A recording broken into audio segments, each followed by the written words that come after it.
My name is Elena Carter, and I am 32 years old. If you had told me years ago that I would be standing in my own bakery, watching my son dream of following in my footsteps, I wouldn't have believed you. But here I am, in the heart of Boston, running a bakery that I built with nothing but determination and a love for pastries. It was early morning, and the city outside was just beginning to wake up. A thin mist hung over the streets, the kind that made everything feel a little quieter, a little more magical. Inside my bakery, Sweet Haven, the scent of warm dough and sugar filled the air as I carefully rolled out the pastry for the day's croissants. Mom, I did it. I turned to see my 8-year-old son, Leo, standing proudly with a cupcake in his small hands, decorated with delicate swirls of frosting. His brown eyes sparkled with excitement. "That's wonderful, sweetheart," I said, gently stroking his hair. Saturday mornings had become our special time together. My husband, Daniel, was already out for another early meeting. As the sales director at Westfield Enterprises, his job never really stopped, not even on weekends. I had accepted it long ago, but sometimes I wished we had more time as a family. A voice interrupted my thoughts. "Elena, today's croissants are perfect." I looked up to see Mira, one of my best employees, peeking her head into the kitchen. "More than half are gone already." I smiled, a sense of pride swelling in my chest. Just a few weeks ago, we had been featured in the Boston Globe's Best Local Bakeries list. Since then, the lines outside our shop had only gotten longer. For someone like me, who grew up in Boston's low-income South End, raised by a single mother, this success felt surreal.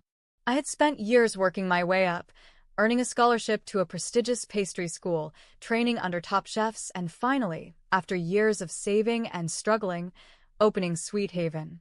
It wasn't just a business. It was proof that I had made something of myself. And yet, despite all my achievements, there was one person who never saw me as enough. That person was Margaret Westfield, my mother-in-law. She had never accepted me, not from the moment Daniel introduced me to his family. In her eyes, I was nothing more than a girl from the slums. She had made her feelings painfully clear, never missing an opportunity to belittle me, to remind me that I didn't belong. Even after Leo was born, she remained distant. While she doted on Daniel's nieces and nephews, showering them with gifts and affection, she treated my son like a stranger. The last time she heard him was at his 8th birthday party, just last month. She hadn't even bothered to show up, despite the invitation. And later, when Leo accidentally ran into her at a family gathering, she had looked at him with that same cold expression and said, "Expensive presents don't suit a child with a mother like yours." I had seen the way Leo's face fell. I had felt the way his little fingers curled into my dress, confused and hurt by the cruelty of his own grandmother. That was the moment I knew I would never forgive her.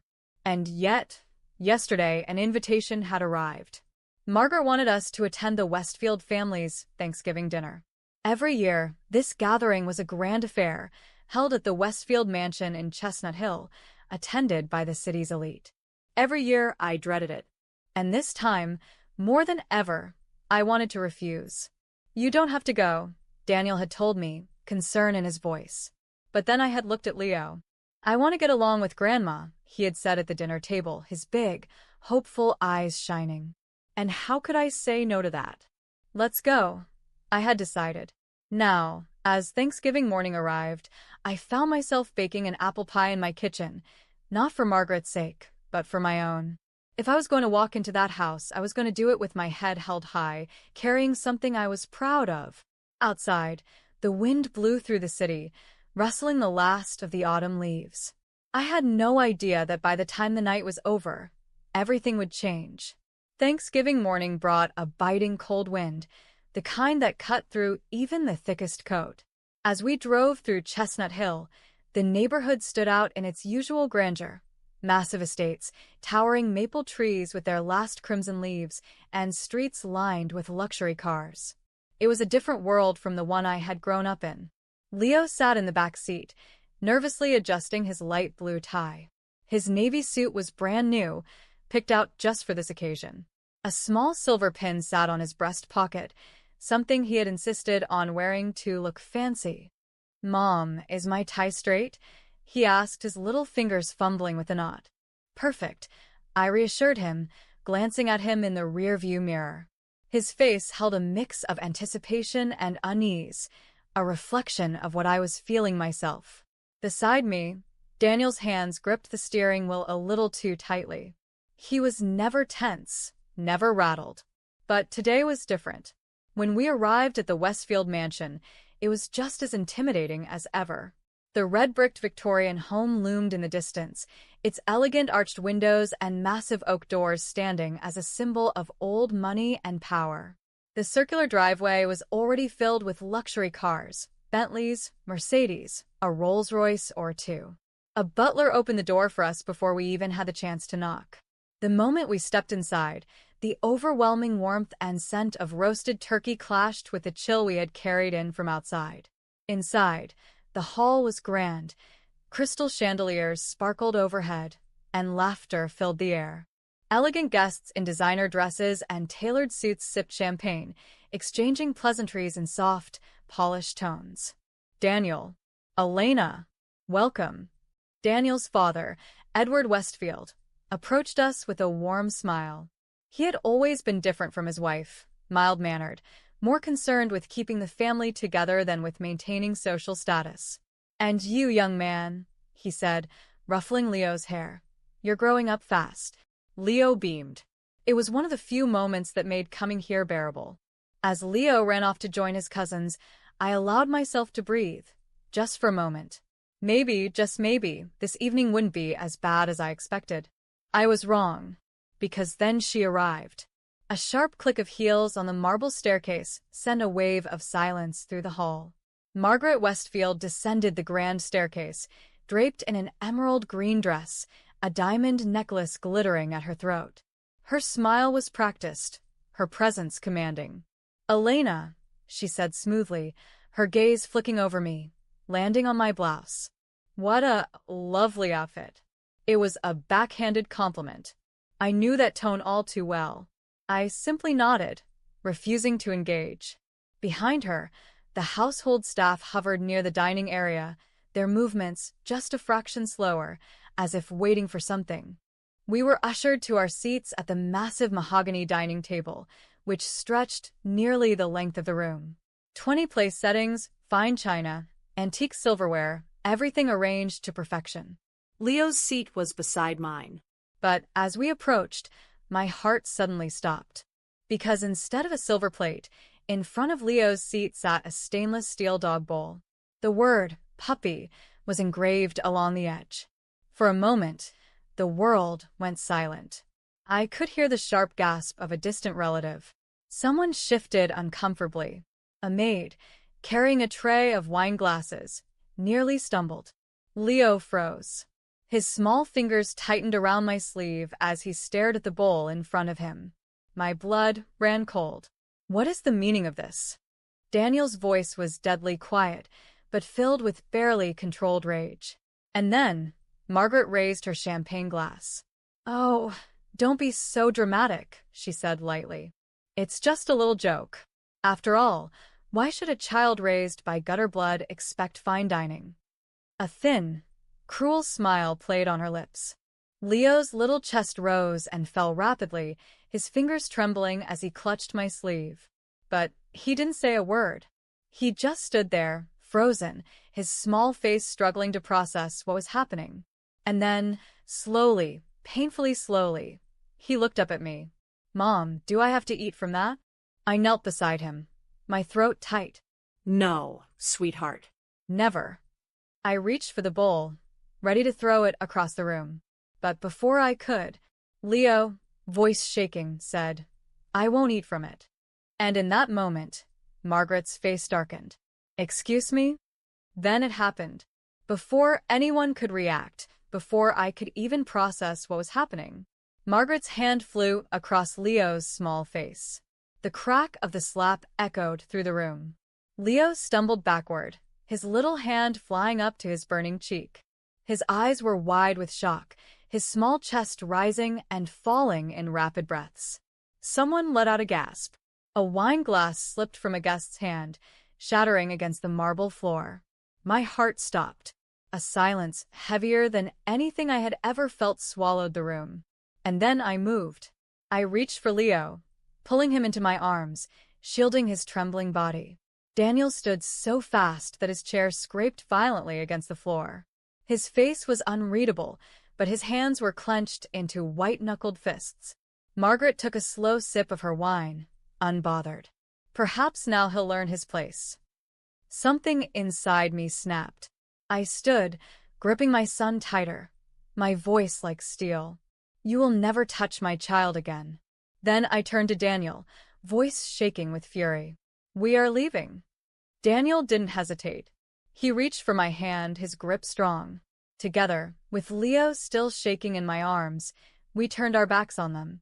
Behind us, the room erupted into chaos. Whispers, murmurs, gasps of disbelief. I didn't look back. Not when I reached the front door. Not when we stepped into the cold night air. Not even when I heard Margaret laughing behind me. That night, as Leo clung to me, crying himself to sleep, I knew one thing for certain. Margaret Westfield would pay for what she had done. The drive home was silent except for the steady hum of the engine. Leo sat curled up in the back seat, his small arms wrapped around himself, his cheeks still red from the slap. Every few minutes, he would sniff quietly, trying his best to hold back tears. Daniel's hands gripped the steering wheel so tightly his knuckles turned white. He hadn't spoken a word since we left the mansion, but I could feel the storm brewing inside him. I, too, was shaking, not just from anger but from something deeper. A cold, unrelenting rage. I had endured Margaret's cruelty for years. I had tolerated her insults, her condescension, her constant belittling. I had swallowed my pride time and time again for the sake of keeping peace. But tonight? Tonight, she hit my child. That was the moment I realized I would never forgive her. When we got home, I helped Leo out of his suit, gently wiping his face with a warm cloth. His little shoulders trembled under my touch. I'm sorry, Mom, he whispered suddenly. My heart twisted painfully. You have nothing to be sorry for, I said, pulling him into my arms. You did nothing wrong. Leo buried his face into my chest. And then, after holding it in all night, he finally broke down. Tears spilled from his big brown eyes as he sobbed, his little body shaking. I just wanted Grandma to like me, he choked out. I just wanted her to be nice. I rubbed his back, my own throat tight. How do you explain to an 8-year-old that some people are just cruel? That no matter how kind you are, no matter how much you want to be loved, some people will never change? I couldn't. So I just held him. As I sat beside his bed, reading his favorite bedtime story, he finally drifted off to sleep. But even in sleep, his small hands clutched my sleeve, as if afraid I would leave. When I stepped out of his room, I found Daniel in the living room. He was standing by the window, staring out into the dark night, his phone in his hand. Papers were scattered across the coffee table, documents, contracts, reports from Westfield Enterprises. For the first time in my life, I saw something in Daniel I had never seen before. Pure, unfiltered rage. I will never forgive her, he said, his voice low and dangerous. His hand was shaking as he gripped his phone. Then, before I could say anything, he dialed a number. I didn't stop him. This confrontation was inevitable. The phone rang once. Twice. Then Margaret answered. Daniel, how dare you storm out like that? You embarrass me in front of. You hit my son. Daniel cut her off, his voice like steel. You humiliated him. You abused an 8-year-old child in front of our entire family. There was a pause. Then Margaret scoffed. Oh, don't be ridiculous. It was just a slap. He needed to be taught some respect. Daniel's hand clenched into a fist. Listen to me very carefully, he said, his voice deadly calm. This ends today. You're no longer part of my family. And as of tomorrow, I am resigning from Westfield Enterprises. A sharp inhale. You wouldn't dare, Margaret hissed. Daniel let out a bitter laugh. Watch me. And then he hung up. It had begun. The next morning, news spread like wildfire. Daniel Westfield had resigned from the family business. More than that, his most trusted employees followed him. The sales department, the backbone of the company, began to collapse overnight. Clients started pulling out of deals. Investors demanded emergency meetings. Westfield Enterprises, a company that had stood for decades, was suddenly crumbling. But it wasn't over, because I had one more move to make. The morning after Daniel resigned, I sat in our living room, my hands wrapped around a cup of coffee that had long gone cold. The house was quiet, but my mind was anything but. Leo was still asleep, exhausted from the events of the previous night. Daniel was in his office, making calls, setting up meetings, preparing to build something new, away from his mother's control. But I had my own plan. I picked up my phone and took a deep breath before dialing. Boston Child Protective Services, how can I help you? My grip on the phone tightened. I want to report a case of child abuse, I said, my voice steady. And just like that, Margaret Westfield's downfall truly began. Later that afternoon, Daniel and I arrived at the police station, where I gave my full statement. I detailed everything. The way Margaret had humiliated Leo, the way she had slapped him in front of an entire room of people, the years of verbal and emotional abuse. The officers listened carefully, taking notes. When I was finished, the detective in charge, a middle-aged woman with sharp eyes, leaned forward. Mrs. Carter, do you have any witnesses? I nodded. An entire room full of them. A few phone calls later, the police had everything they needed. Guests from the Thanksgiving dinner confirmed the incident. Even some of Margaret's own relatives, ones who had always stayed silent, finally spoke up. Margaret's influence had protected her for years. But this time, it wasn't enough. That evening, while Margaret sat in her lavish mansion, sipping wine as if nothing had happened, the police arrived at her door. She didn't see it coming. When she answered, dressed in her usual perfection, the officers didn't hesitate. Margaret Westfield, you are under arrest for child abuse. A gasp escaped her lips. What? This is ridiculous. But as the officers read her rights, as the flashing red and blue lights of the police cars reflected in her grand windows, reality began to sink in. The press caught wind of it immediately. Within hours, headlines spread across Boston. Prominent businesswoman arrested for child abuse. For the first time in her life, Margaret Westfield was powerless. The next few weeks were chaos. Westfield Enterprises, already struggling from Daniel's resignation, collapsed further under the weight of the scandal. Stock prices plummeted. Clients terminated their contracts. Investors withdrew funding. Margaret's past financial crimes came to light. It turned out her lavish lifestyle had been funded by the company's money. Private jets, designer renovations, luxury vacations, all charged to the business. The SEC launched a full investigation. By the time Margaret's trial date was set, Westfield Enterprises was on the verge of bankruptcy. She had lost everything. Margaret sat in the courtroom, her once flawless posture slightly hunched, her designer suit looking out of place among the dull walls of the courthouse. She still held on to her arrogance until she saw us enter. I walked in, holding Leo's hand, his grip firm in mine. Daniel walked beside us, his face unreadable. Margaret's eyes flickered, maybe with regret, maybe with fear. The trial didn't last long. The evidence was overwhelming. Witnesses testified. Doctors confirmed that Leo had bruising on his cheek from the slap. The judge, unimpressed with Margaret's attempts to manipulate the situation, passed the sentence swiftly. Margaret Westfield, you are sentenced to 10 years in federal prison for child abuse, financial fraud, and corruption.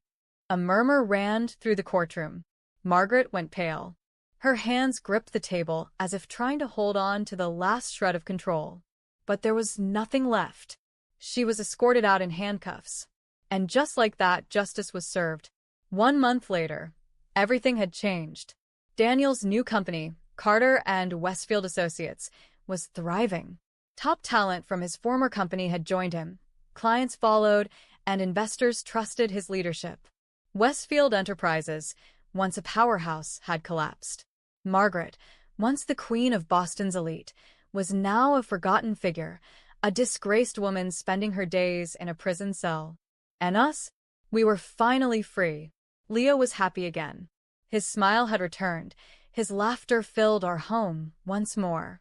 One morning, as we sat in our bakery, enjoying the warmth and the scent of fresh pastries, Leo looked up at me and said, "Mom, your bakery is the best. Can I help bake today?"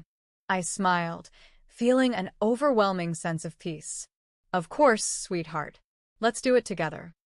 And so we did. As the winter sun shone through the bakery windows, as customers lined up outside for our famous croissants, I realized something. This was our happy ending.